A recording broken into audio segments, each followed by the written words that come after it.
Selamat datang di Filosofi Tentang. Setiap hari adalah kesempatan baru untuk belajar dari para filsuf besar.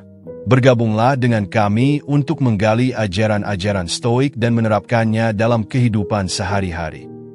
Jangan lupa untuk subscribe dan aktifkan notifikasi, agar kalian tidak ketinggalan konten-konten menarik yang akan kami hadirkan. Bikin mereka rindu. Inilah tips untuk menjadi tak terlupakan. Menjadi tak terlupakan tidak berarti menjadi besar di mata dunia. Kebesaran sejati adalah sesuatu yang tersembunyi, namun kuat, sesuatu yang tidak mudah terbaca oleh mata kasar tetapi dirasakan dalam-dalam. Para filsuf Stoik seperti Marcus Aurelius, Epictetus, dan Seneca memahami bahwa kesan mendalam dan kehadiran yang kuat datang bukan dari apa yang kita tunjukkan pada dunia, tetapi dari keheningan dalam diri, tempat di mana kita menemukan ketenangan, keberanian, dan penguasaan diri yang sejati. Mengubah fokus dari luar ke dalam. Dalam dunia yang selalu sibuk dan penuh hiruk-pikuk, banyak dari kita merasa kehilangan arah, seolah-olah harus terus mengejar sesuatu untuk merasa berharga atau layak diingat.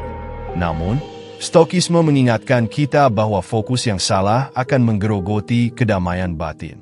Orang yang benar-benar tak terlupakan adalah mereka yang tidak bergantung pada pujian atau kritik orang lain, tetapi berfokus pada membangun ketenangan batin yang mendalam dan tak tergoyahkan.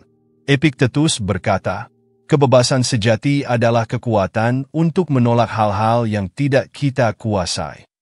Ini berarti kita harus berhenti mencari penghargaan dari dunia luar dan mulai melihat ke dalam untuk menemukan nilai sejati kita.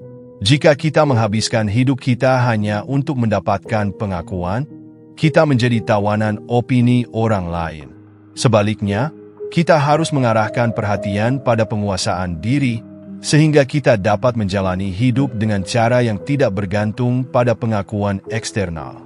Ketenangan di tengah gejolak, seni penguasaan diri. Para Stoik mengajarkan bahwa kebebasan emosional datang ketika kita belajar menerima kenyataan tanpa terkoyak oleh perubahan yang tak terduga. Ketika kita menghadapi tantangan, hinaan, atau kegagalan, kita memiliki pilihan. Bereaksi dengan kemarahan dan kepedihan atau mengambil jeda untuk mengendalikan diri dan merespons dengan kebijaksanaan. Seneca pernah mengingatkan kita bahwa kemarahan tidak akan pernah menghasilkan sesuatu yang lebih baik. Dia menegaskan bahwa mereka yang benar-benar kuat adalah mereka yang mampu menguasai emosi mereka daripada terjebak dalam amarah atau kecemasan. Seseorang yang tenang di tengah kekacauan adalah seseorang yang membuat kesan yang mendalam pada orang lain. Ketika orang-orang melihat bahwa kita tidak mudah terguncang, bahwa kita memiliki kekuatan untuk memilih respons kita dengan bijaksana, kita menjadi pribadi yang dirindukan karena kehadiran kita adalah oasis di tengah kehidupan yang penuh gejolak. Kita menjadi seperti pelabuhan yang tenang, tempat orang lain merasa aman dan dihargai. Mengatasi duka dan rasa kehilangan. Kehidupan akan selalu membawa kita pada saat-saat kehilangan, entah itu kehilangan orang yang kita cintai, kesempatan, atau harapan.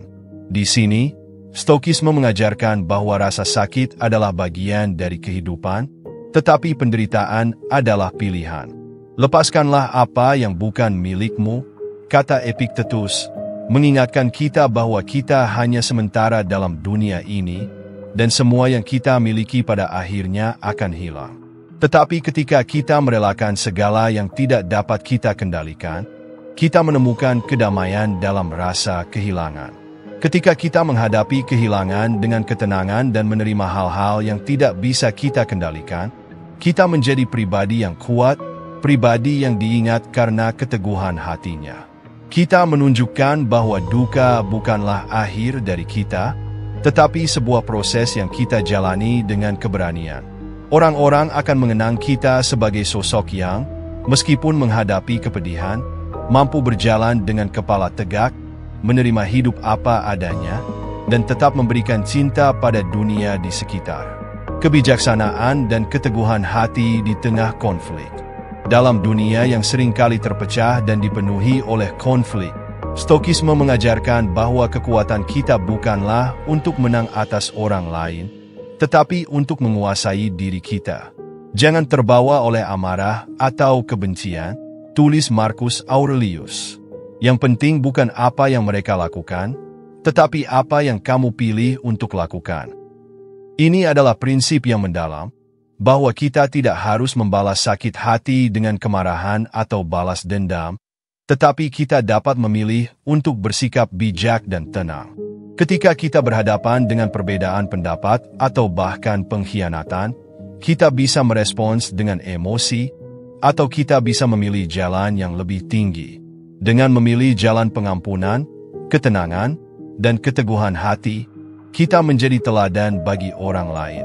Mereka akan mengingat kita bukan sebagai seseorang yang mudah tersinggung atau marah, tetapi sebagai seseorang yang tetap teguh dalam keyakinannya dan tidak membiarkan kekacauan di luar menggoyahkan batinnya.